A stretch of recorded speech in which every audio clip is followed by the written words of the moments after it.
எங்களுடைய வருங்கால மத்திய அமைச்சர் அண்ணன் மாணிக்கத்தார் அவர்களை வணங்கி இந்த கூட்டத்தில் பேசுகிறேன்.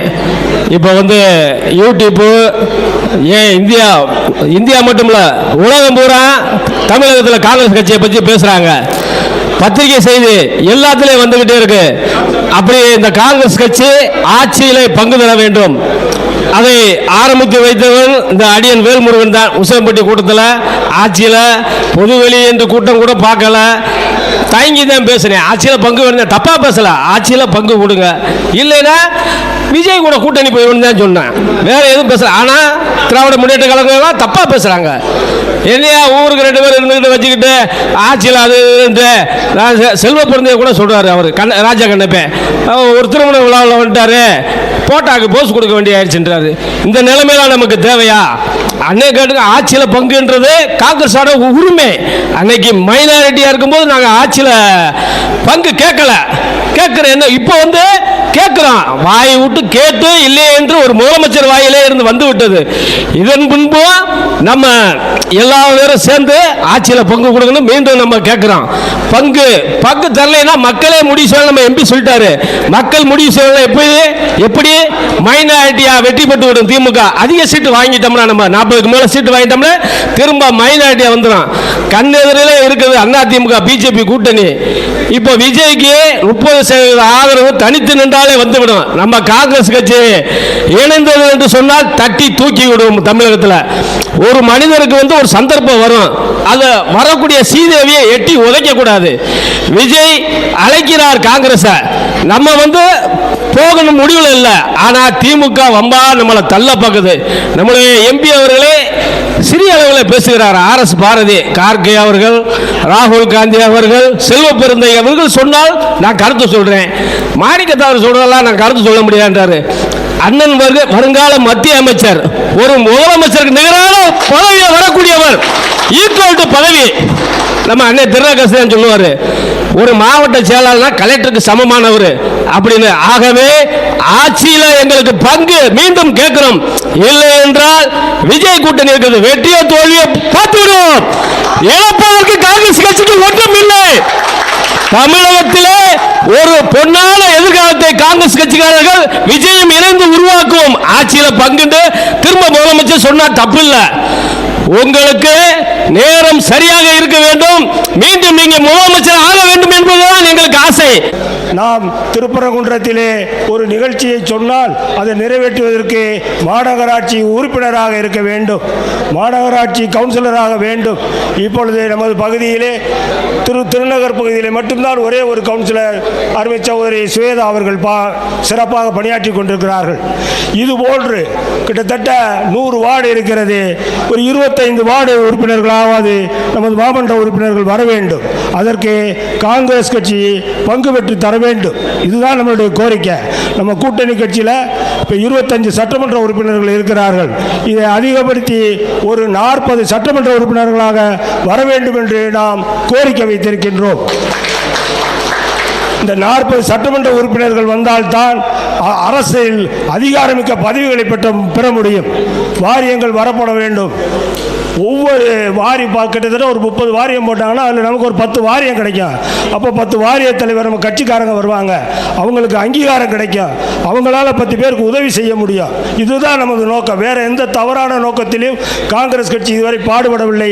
நமக்கு முன்னோர்கள் காமராஜர் வகுத்து கொடுத்த பாடம் ஒழுக்கம், நேர்மை, உண்மை, இதில் தான் நம்ம வாழ்ந்துக்கிட்டு இருக்கோம். போய் ஆட்சி அதிகாரத்தில் போய் ஒரு தவறான வழியில் போய் சம்பாத்தியம் பண்ண கிடையாது. சாதாரண அடித்தட்டு காங்கிரஸ்காரனுக்கு ஒரு தலையாரி வேலை வாங்கி தர முடியல நம்மளால. அதுக்கு நம்மகிட்ட அதிகாரம் இல்லை. அந்த அதிகாரம் இருந்துச்சுன்னா ஒரு தலையாரி வேலை போடியானலாம். ரேஷன் கடையில் ஒரு பொறுப்பாளர் போட முடியலை, அங்கன்வாடி பணியாளர்களை போட முடியலை. ஒரு நம்ம கட்சியில் உறுப்பினராக இருக்கக்கூடிய உறவினர் ஒரு அரசாங்க பதவியில் இருந்தால் அவரை இடமாற்றம் செய்வது கூட நமக்கு முடியவில்லை. அந்த சூழ்நிலையில் நாம் வாழ்ந்து கொண்டிருக்கிறோம், அரசியல் நடத்தி கொண்டிருக்கிறோம். 67க்கு அப்புறம் நம்ம காங்கிரஸ்காரனாக இருக்கிறதே பெரிய தியாகம். இந்த காங்கிரஸ்காரன் வேட்டி காங்கிரஸ் போட்டு நான் காங்கிரஸ்காரன் ரோட்டில் வர்றோம் பாருங்க, அந்த தைரியம் யாருக்குமே வராது.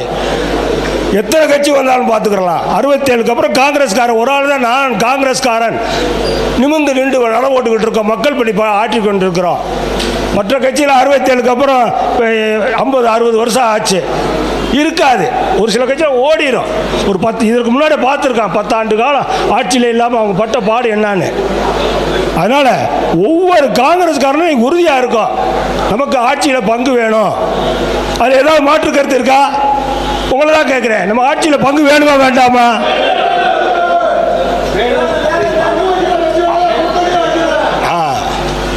ஆட்சியில் பங்கு வேணும், அவ்வளோதான். நமக்கு உரிய அங்கீகாரம் வேண்டும்.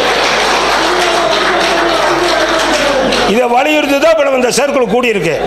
உங்களுடைய நோக்கம் நிறைவேற்றப்படும். அதற்கு நம்முடைய நாடாளுமன்ற உறுப்பினர்கள் முழு வீச்சில் பாடுபட்டு கொண்டிருக்கிறார்கள். நமக்கு மரியாதை வேணுன்றது தான். அவர் 5 எம்பியாக இருக்கார், 5 வருஷம் எம்பியாக இருப்பார். இப்போ நம்ம வந்து ரோட்டில் இருக்கோம். நமக்கு ஒரு அங்கீகாரம் வேணும். 10 கவுன்சிலர் வேணும், 10 ஊராட்சி ஒன்றிய கவுன்சிலர் வேணும், 10 ஊராட்சி மன்ற தலைவர் வேணும், 10 சேர்மன் வேணும், 10 மேயர் வேணும். இப்படி ஆட்சி அதிகாரத்தில் நமது பங்கு இருந்தால்தான் நம்மளுடைய அதிகாரம் நாம் என்ன சொல்கிறோமோ அதை நிறைவேற்றுவதற்கு நமக்கு அதிகாரம் தேவை. அதற்கு உங்களுடைய குரல் ஓங்கி ஒலிப்போம் என்று கூறி நன்றி. ஜெய்ஹிந்த், வணக்கம். பெருந்தலைவர் காமராஜர் அவருடைய ஆட்சிக்கு பின்பு தமிழ்நாட்டிலே கிட்டத்தட்ட ஒரு 50 ஆண்டுகளுக்கு மேலாக நம்முடைய காங்கிரஸ் கட்சி ஆட்சியிலும் இல்லை, அதிகாரத்திலும் இல்லை, அதிகார பகிர்வும் இல்லை. இந்த மனக்குமுறலை வெளிப்படுத்துவதற்காகத்தான் நம்முடைய நாடாளுமன்ற உறுப்பினர் இளஞ்சிங்கம் மரியாதைக்குரிய சகோதரர் மாணிக்கம் தாகூர் அவர்கள் இந்த அரிய முத்தாய்ப்பான இந்த வாய்ப்பினை இப்போது வரக்கூடிய 2026 தமிழக சட்டமன்ற தேர்தலிலே நம்முடைய தமிழ்நாட்டில் உள்ள அனைத்து நிர்வாகிகளுடைய ஒட்டுமொத்த குரலையும் அவர் மூலமாக இப்போது நாம் பிரதிபலித்துக் கொண்டிருக்கின்றோம். அண்ணன் சொன்ன மாதிரி ஒரு சாதாரண சத்துணவு வேலையோ இல்லை தலையாரி வேலையோ இதில் கூட நம்மளால் அந்த ஒதுக்கீடு நம்மளால் வாங்க முடியல. இன்னும் அதை காட்டிலும் கொடுமை என்னன்னு சொன்னால், இந்த உள்ளாட்சி தேர்தலில் உதாரணமாக இப்போ திருமணத்தில் 27 வார்டு இருக்குதுன்னு சொன்னால் அதில் ஒரு சீட்டு வாங்குறதுக்குலாம் நாங்களாம் படாத பாடுபட்டோம். அந்த ஒரு சீட்டு வாங்குறதுக்கு அதை எப்படியாவது தோக்கடிக்கிறதுக்கு அவங்க டிஎம்கேக்காரங்க வேலை பார்க்குறாங்க. அதே மாதிரி உஸ்லம்பட்டி ஊராட்சி ஒன்றியத்தில் ஒரு தம்பி வந்து கிட்டத்தட்ட ஒரு மாதமாக நான் மாவட்ட தலைவராக இருக்கும்போது ஒன்றிய கவுன்சிலர் சீட்டு வேணும் அப்படின்னு சொல்லி என்னை ஒரு மாதமாக போராடிட்டு இருந்தார். சீட்டும் அதுவும் போராடி வாங்கி கொடுத்தாச்சு. வாங்கி கொடுத்து ஒரு மணி நேரத்தில் அந்த தம்பி எனக்கு சீட்டு வேணாம், எங்கள் வீட்டில் எல்லோரும் இது வேண்டாம்னு சொல்லி இது வந்தார். கடைசியில் என்னன்னு சொன்னால், அந்த திராவிட முன்னேற்ற கழகத்தில் அங்கே உள்ள ஒன்றிய செயலாளர் அவர் வீட்டில் உட்காந்து அவங்க அம்மா அப்பாட்ட பேசி அந்த சீட்டை இது பண்ணிட்டார். ஆக கடைசியில் வந்து அந்த ஒன்றியத்தில் நம்மளுடைய உறுப்பினர் யாரும் நிற்க முடியல. அதுக்கு மீறி நின்றாங்கன்னு சொன்னால் திராவிட முன்னேற்ற கழகத்திலே வந்து என்ன செய்கிறாங்க, ஒரு உறுப்பினரை அவருக்கு எதிர்த்து நிப்பாட்டுறாங்க, சுயேட்சையாக நிப்பாட்டுறாங்க. சுயேட்சையாக நிப்பாட்டி நமக்கு கடைசியில் அவருக்கும் உதவி சின்னம் கொடுக்குறாங்க, நமக்கு வந்து ஒதுக்குற சீட்டில் நம்ம கை சின்னத்தை கொடுக்குறோம். ஆக கூட்டணி கட்சிக்குள்ளே இந்த ரெண்டுமே நடக்குது. இப்படி தான் வந்து அவங்க உள்ளாட்சி தேர்தலில் வந்து நமக்கு எந்த வித சலுகையும் கொடுக்கறதில்லை. ஆனால் வரக்கூடிய இந்த சட்டமன்ற தேர்தலை மட்டும் நாம தான் தமிழ்நாட்டை ஆளணும், நாம தான் ஆட்சி அதிகாரத்தில் இருக்கணும், எல்லாமே நம்ம கையில் வச்சுக்கிறணும். மற்ற கூட்டணி கட்சியில் எல்லாத்தையுமே ஒரு கொத்தடிமை மாதிரி வச்சுக்கிறாங்க. ரெண்டாவது அவங்கள என்ன ஏது அப்படின்றது அவங்கள வந்து கலந்து ஆலோசிக்கிறது இல்லை, அவங்கள கண்டுக்கிறது இல்லை. இதற்காகத்தான் நம்முடைய நாடாளுமன்ற உறுப்பினர் மரியாதைக்குரிய அண்ணன் மாணிக்கம் தாகூர் அவர்கள் அவர் கிட்டத்தட்ட பயங்கரமாக போராடி கொண்டிருக்கிறார். இன்னும் சொல்லப்போனால் அவர் தான் ஈஸியாக வெற்றி பெறக்கூடிய தொகுதி அந்த நாடாளுமன்ற விருந்தினர் நாடாளுமன்ற தொகுதியில் அவருக்கு திராவிட முன்னேற்ற கழகத்துக்காரங்க சரியான முறையில் ஒரு ஒத்துழைப்பு இல்லை இந்த தேர்தலில். அதனால் ரொம்ப போராடி அவர் வெற்றி பெறக்கூடிய ஒரு கால சூழ்நிலை இது எல்லாத்துக்குமே தெரியும். 2 அமைச்சர் இருக்கிறாங்க. 2 அமைச்சர் இருந்தும் இந்த நாடாளுமன்ற உறுப்பத்தில் இந்த விருந்தினர் நாடாளுமன்றத்தில் அவர் போராடி ஜெயிக்க வேண்டிய ஒரு நிர்பந்தம் அவருக்கு ஆளாயிடுச்சு. இதெல்லாம் மாறணும்னு சொன்னால் ஆட்சி அதிகாரத்தில் நமக்கு பங்கு வேணும், அதிகார பகிர்வு வேணும், கூடுதல் சட்டமன்ற உறுப்பினர்கள் இருக்க வேண்டும். இன்னும் நம்மளுடைய காங்கிரஸ் தொண்டர்கள்லாம் ஏனோ தானான்னு இருக்காமல் இன்னும் நல்ல முறையில் நீங்கள்லாம் செயல்படணும். அந்த அளவுக்கு செயல்பட்டு இது பண்ணாத்தே நம்மளையும் 4 பேர் ஒரு கூட்டமாக ராஜகணப்பன் பேசுகிறாரு. காங்கிரஸ் கட்சியில் ஒரு கட்சியான்ற மாதிரி ஒரு பேசுகிறாரு. காங்கிரஸ் கட்சி இல்லைன்னு சொன்னால் அவர் நேரம் மந்திரி ஆகிருக்க முடியுமா? எப்படி ஆயிருக்க முடியும்? அவருடைய இதெல்லாம் தெரியாதா? எவ்வளோ ஊழல் பண்ணியிருக்கிறாரு, என்னென்ன செஞ்சிருக்கிறாரு அப்படின்றது. ஆகவே வரக்கூடிய 2026 சட்டமன்ற தேர்தலில் நமக்கு கூடுதலாக சட்டமன்ற உறுப்பினர்கள் சீட்டும் வேணும், ஆட்சி அதிகாரத்தில் பயிரும் வேணும் என்று கூறிக்கொண்டு வாய்ப்பளித்தமைக்கு நன்றி கூறி விடைபெறுகிறேன். நன்றி, வணக்கம், ஜெய்ஹிந்த். மதிப்பிற்கும் மரியாதைக்கும் உரிய நம்மளுடைய மேடையில் இருக்கின்ற தலைவர்களை மீண்டும் அவர்கள் வரை நன்றி தெரிவித்து, வட்டார நகர தலைவருக்கும் நன்றி தெரிவித்து, இன்றைய கூட்டத்திலே பொதுவாக எதுக்கு அழைக்கப்பட்டிருக்க காங்கிரஸ் கட்சி அதிகமாக அவசர கூட்டமாக ஏன் போட்டிருக்கேன்னு சொன்னால், நம்மளுடைய இந்திய அளவில் இன்றைக்கி நம்ம நாடாளுமன்ற உறுப்பினர் மரியாதைக்குரிய மாணிக்க அவர்கள் பெயர் காங்கிரஸ் கட்சியை வலுவாக ஊன்ற வைக்கும் என்று கடுமையாக இந்த 3 மாதங்களாக போராடிக்கிட்டு இருக்காரு. அவருக்கு இந்த கூட்டத்தின் சார்பிலே அதிக கரகோஷத்தில் எழுப்ப வேண்டும் உங்களிடத்தில் கேட்டுக்கொள்கின்றேன். காரணம், திராவிட முன்னேற்ற கழகத்தை பற்றி நம்ம குறையே சொல்லலை. காங்கிரஸ்காரனுடைய அடிமட்ட தொண்டத்தினுடைய வயிற்றெரிச்சலை நம்ம சொல்லித்தான் ஆக வேணும். இது வரைக்கும் கூட்டணியில் இருக்கேன்னு சொல்லி கிட்டத்தட்ட எந்த வாய்ப்பு நம்மளுக்கு கொடுக்கல. நான் கிட்டத்தட்ட 30 ஆண்டு காலமாக அரசியல் கட்சியில் தீவிரமாக பணியாற்றி கொண்டிருக்கின்றேன். என்னை பொறுத்தளவில் 96 மாவட்ட கவுன்சிலராக நான் வருகை தந்திருக்கின்றேன். உசிலம்பட்டி செல்லம்பட்டி ஒன்றியம் பகுதியில் 96 அன்றைய தினம் திமுகவுடைய அமைச்சர் இன்றைய இருக்கின்ற பத்திரப்பதிவுத்துறை அமைச்சர் மரியாதைக்குரிய மூர்த்தி அவர்களும் வந்திருக்கின்றார்கள். காங்கிரஸ்கார உதாரணம் வேற ஒன்றும் சொல்லலை. காங்கிரஸ்கார எப்படி இருக்கோ அமைச்சர் எப்படி இருக்காருன்னு பார்த்துக்குங்க. இதுக்கு தான் காங்கிரஸ்கார அடிமட்ட தொண்டருக்கு வாய்ப்பு வேணும்னு சொல்லியிருக்கோம். ஏன்னு சொன்னால், தென்காசியில் போன வாரம் ஒரு சம்பவம் பார்த்துருப்பீங்க. ஒரு நல்ல அருமையான ஒரு தொண்டர், ஒரு கட்சி இளைஞர் தொண்டர்னு நினைக்கிறேன். அந்த பையன் வறுமையிலே கட்சியில் வேலை செய்கிறாரு, அதில் வருமானம் இல்லை, தற்கொலையை பண்ணிட்டார். அந்த குடும்பத்தை அந்த செய்தியை கேட்டதுமே குடும்பம் அழுதுருச்சு. அந்த அளவுக்கு காங்கிரஸை இந்த கூட்டணி நம்மளை பலவீனமாக்கிருச்சு. அவங்களுக்கு லாபம், திமுகவுக்கு 20-22 வருஷமாக அருமையான லாபம், நம்மளுக்கு லாபம் இல்லை. நாங்கள் இத்தனை முறை பொறுப்பில் அடிமட்ட தொண்டர் கட்சி வளர்ச்சி அடையலை. 18 எம்எல்ஏ கொடுத்துருக்கோம். ஒரு நிருபர் கேட்டார், உங்கள் எம்பி மாணிக்கத்தவர் என்ன இவ்வளோ வேகமாக பேசுகிறாருன்னு ஒரு நிருபர் என்கிட்ட பேசினார். 1 மாதத்துக்கு போது அவர் பேசும்போது, எம்பி பேசுகிறது தவறு இல்லையா, அவர் முந்தைய பேசியிருக்கணும், போன பீரியடே பேசியிருக்கணும், கொஞ்சம் லேட்டுன்னு சொன்னேன் நான். அப்படியே மைக்க வச்சுட்டார் அந்த நிருபர். அதனால் காங்கிரஸ்காரருடைய அடிமட்ட தொண்டை பூர்வீக காங்கிரஸ்காரில் இருக்காங்க நிறையா.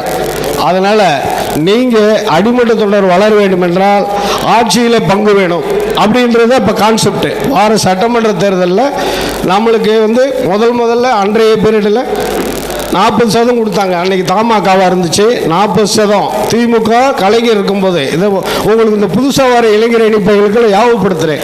40%. அடுத்து ஜெயலலிதா அம்மா இருக்கும்போது கூட்டணி 25% வந்துருச்சு. அதில் கணிசமான எல்லாருமே வந்தால் இப்போ வர நேரடியாக அந்த மாவட்ட தலைவரும் திமுக மாவட்ட தலைவரும் பேசிக்குங்க அப்படின்னா, நம்ம மாவட்ட தலைவர் அவங்களுக்கு பேசிக்கிட்டால் எப்படி பேச முடியும்? அப்படி ஒரு முறை பேசணும். இன்றைய மரியாதைக்குரிய நண்பர் தான் அமைச்சர் மூர்த்தி அவர்கள் மாவட்ட தலைவர். நான் இங்கே பொறுப்பில் இருக்கும்போது கேட்கும்போது, சீட்டு உங்களுக்கு கிடையாதுன்றார். நம்ம மாவட்டத்தில் தேவராஜ் இருந்தார்னு நினைக்கிறேன். உங்களுக்கு இவ்வளோதாயா, 40% ஒதுக்கி இருக்கு, 25% உங்களுக்கு இவ்வளோதான் கொடுப்போம்ன்றார். நாங்கள் கடுமையாக ஃபைட் பண்ணி 2-3 சீட்டு வாங்கி செல்லமுட்டி பொறுத்தளவில் சைராம சொன்னது மாதிரி ஒரு லேடிஸு தலித்து சீட்டை வெற்றி பெற வச்சு நான் மாவட்ட கவுன்சிலராக இருந்தேன். ஆனால் அந்த சீட்டை வச்சு அந்த ஒரு சீட்டு, ஒரு லேடிஸ் சீட்டு செல்லமுட்டி யூனியனில் ஒரு சேர்மனுமே முடிவெடுத்துச்சு. இங்கே சாதாரணமாக இன்றைக்கி நினைக்காது. ஒரு சீட்டு வந்து காங்கிரஸ்காரங்க ஸ்ட்ராங்காக நின்றதுனால அந்த சேர்மனே வர முடியல. அடுத்து நம்ம சொன்னதுனால தான் முன்னாள் எம்எல்ஏ சந்தனா அவர் பையன் வெயிட்டிங்கில் இருக்கார். இந்த செயற்குழு கூட்டத்திலே சிறப்பு விருந்தினராக கலந்து கொண்டிருக்கின்ற விருதுநகரின் செல்லப்பிள்ளை அன்பிற்குரிய அண்ணன் பா. மாணிக்கம் தாகூர் அவர்களே, காங்கிரஸ் பேரியக்கத்தினுடைய மூத்த நிர்வாகிகளே, வட்டார நகர சர்க்கிள் காங்கிரஸ் கமிட்டியினுடைய தலைவர் பெருமக்களே, வார்டு தலைவர்களே, கிராம கமிட்டி தலைவர்களே, உங்கள் அத்தனை பேருக்கும் காங்கிரஸ் பேரியக்கத்தின் சார்பிலே முதற்கண் வணக்கத்தை தெரிவித்துக் கொள்கின்றேன். இந்த கூட்டம் திராவிட முன்னேற்ற கழகத்தினுடைய கூட்டணியிலே ஆட்சியில் பங்கு, அதிகாரத்தில் பங்கு என்ற ஒரு கோஷத்தோடு நடைபெறுகின்ற கூட்டம். இந்த கூட்டத்திற்கு வந்து இதனை ஆதரித்திருக்கின்ற அத்தனை பேருக்கும் காங்கிரஸ் பேரியக்கத்தின் சார்பிலே நன்றியை தெரிவித்துக் கொள்கின்றேன். விருதுநகர் நாடாளுமன்ற உறுப்பினர் ஆட்சியில் பங்கு வேண்டும், கூடுதல் சீட்டு வேண்டும் என்று அவருக்காக கேட்கவில்லை. காங்கிரஸ் பேரியக்கத்தினுடைய கீழ்மட்ட தொண்டனுடைய குமுறலை பொதுவெளியில் எடுத்துரைக்கின்ற, எந்த அச்சமும் இன்றி எடுத்துரைக்கின்ற அவருக்கு காங்கிரஸ் பேரியக்கத்தின் சார்பிலே பாராட்டுகளையும் தெரிவித்துக் கொண்டு, இந்த கூட்டணி தொடர வேண்டும் என்றால் அந்த கூட்டணியிலே ஆட்சியில் பங்கு, அதிகாரத்தில் பங்கு, உள்ளாட்சியில் பங்கு, கூட்டுறவில் பங்கு, அறங்காவலரில் பங்கு என அத்துணையிலும் பங்கு அளிப்பதற்கு திமுக உறுதியளித்தால் மட்டுமே அதோடு தொடர வேண்டும். இல்லை என்றால் அடுத்த கட்ட நடவடிக்கை காங்கிரஸ் பேரியக்கமும் தலைவர்களும் மேற்கொள்ள வேண்டும் என்று கேட்டுக்கொண்டு விடைபெறுகின்றேன். நன்றி, வணக்கம், ஜெய்ஹிந்த். நெஞ்சங்களுடைய ஒரே மனக்குமுறலைத்தான் நாங்களும் எங்களுடைய வேண்டுகோளாக கூறுகின்றேன். அதாவது எங்களுக்கு, நாங்கள் சாதாரணப்பட்ட இயக்கம் அல்ல, தியாகத்தின் வழியில் வந்தவர்கள் நாங்கள் எல்லாம். எதோ மாதிரியும் சொன்னது மாதிரி அண்ணன் எனக்கு முன்பாக பேசிய அண்ணன் விஜயபிரபாகர் சொன்னபடி எதுக்கும் நாங்கள் மண்டி போட்டது கிடையாது. காங்கிரஸ்காரங்க தன்மானத்தோடும் சுயமரியாதையோடு தான் இன்னைக்கு இருந்திருக்கோம். என்றைக்கும் நீங்கள் கேட்டு பாருங்க, அண்ணன் அடிக்கடி சொல்லுவார், நாங்கள் காங்கிரஸில் ஒரு 6 பேர் மாமன்ற உறுப்பினர் இருந்தால் கூட இதுவரைக்கும் திராவிட முன்னேற்ற கழகம் போய் நாங்கள் எந்த கை கட்டி நின்றது கிடையாது. நாங்கள் தைரியமாக நெஞ்சுரத்தோடு தான் இன்றைக்கும் மாமன்றத்துக்குள்ளே உள்ளே போயிருக்கோம். எங்களுடைய கோரிக்கையை தைரியமாக எதுவாக இருந்தாலும் எதிர்த்து சொல்லியிருக்கிறோம். அதே நிலையைத்தான் தமிழ்நாடு முழுவதும் நாங்கள் எதிர்பார்க்கிறோம். உரிய மரியாதை எங்களுக்கு வேண்டும் என்று இந்த நேரத்தில் கூறிக்கொண்டு வாய்ப்பளித்த அனைத்து உள்ளங்களுக்கும் நன்றி கூறி விடைபெறுகிறேன். நன்றி, ஜெய்ஹிந்த்.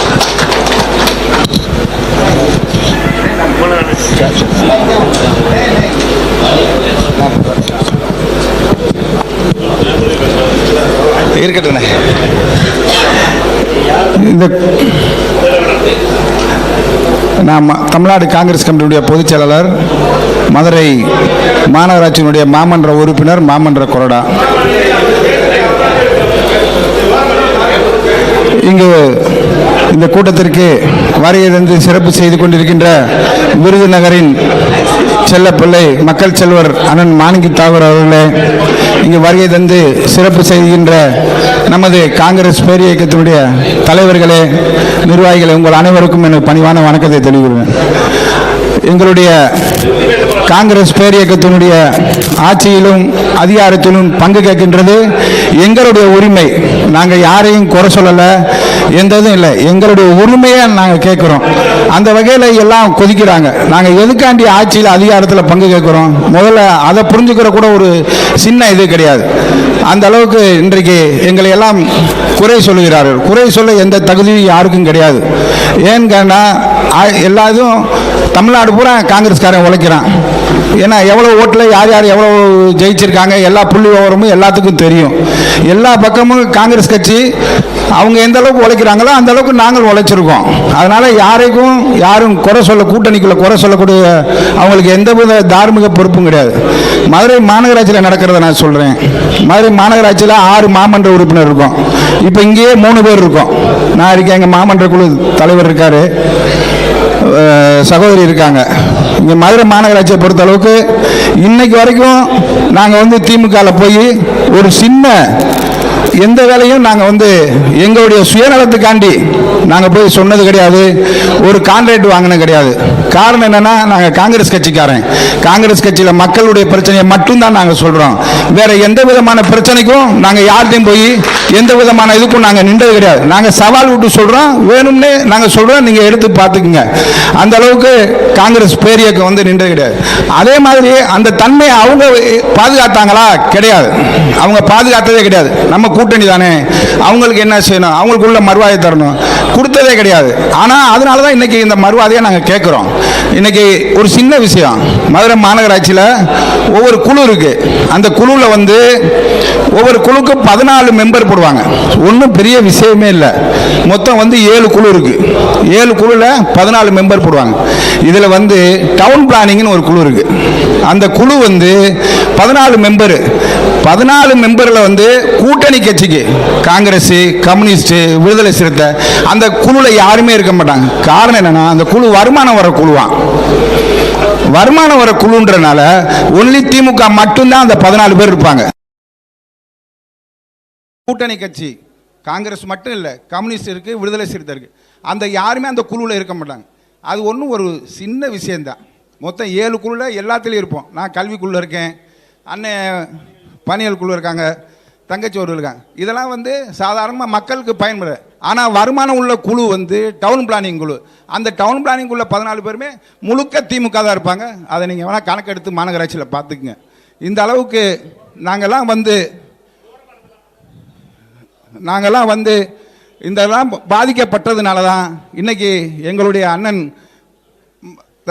மக்கள் செல்வர் இந்த குரலை எழுப்பியிருக்காங்க. ஏன்னா ஒவ்வொரு காங்கிரஸ்காரங்களும் குமுறல் இருக்கு. காங்கிரஸ் கட்சியில் நாங்கள் ஜெயிக்கிறோம்னா, அண்ணன் ஜெயராமனை அழகா சொன்னாங்க, அண்ணன் ராமசாமி அழகா சொன்னாங்க. ஒவ்வொரு டைமும் நாங்கள் சீட்டு வாங்குகிறோம், கூட்டணியில் ஜெயிக்கிறோம்னா எதிரிகிட்ட ஜெயிச்சிருவோம். ஆனால் கூட்டணிக்கிட்ட ஜெயிக்கிறோம் பாருங்க, அதுதான் அவ்வளவு பெரிய ஒரு மிகப்பெரிய கஷ்டம். எங்கள் பணம் வாங்காமல் யாரும் வேலை பார்க்க கிடையாது. நாங்கள் தான் பணம் கொடுக்குறோம். எங்கள் பணத்தை வாங்கிக்கிட்டே எங்களுக்கு இடைஞ்சல் படுத்துவாங்க. அதாவது பணம் வாங்காமல் இடைஞ்சல் படுத்துங்க, பார்த்துக்கலாம். நம்ம பணத்தையும் கை நீட்டி வாங்கிடுவாங்க. இதில் மறுவாதையாக அந்த பணம் கொடுக்கணும்பாங்க. அந்த மாதிரி தேடி போய் பணம் கொடுப்போம், இது பண்ணுவோம். நம்ம வந்துடக்கூடாதுன்றதில் கவனமாக வேலை பார்ப்போம். இந்த மாதிரி கால சூழ்நிலாம் மாறணுன்றக்காண்டி தான் எங்களுடைய காங்கிரஸ் பேரியக்கம் ஒரு ஆட்சியில் பங்கு, அதிகாரத்திலும் பங்கு என்ற ஒரு கோரிக்கை ஒரு முன்னிறுத்தி இன்றைக்கு எங்களுடைய அண்ணன் மக்கள் செல்வர் எங்களுடைய குரல் எல்லாம் கேட்டதுக்கு மிகப்பெரிய நன்றியினை தெரிவித்துக் கொள்ளும். நன்றி, வணக்கம், ஜெய்ஹிந்த்.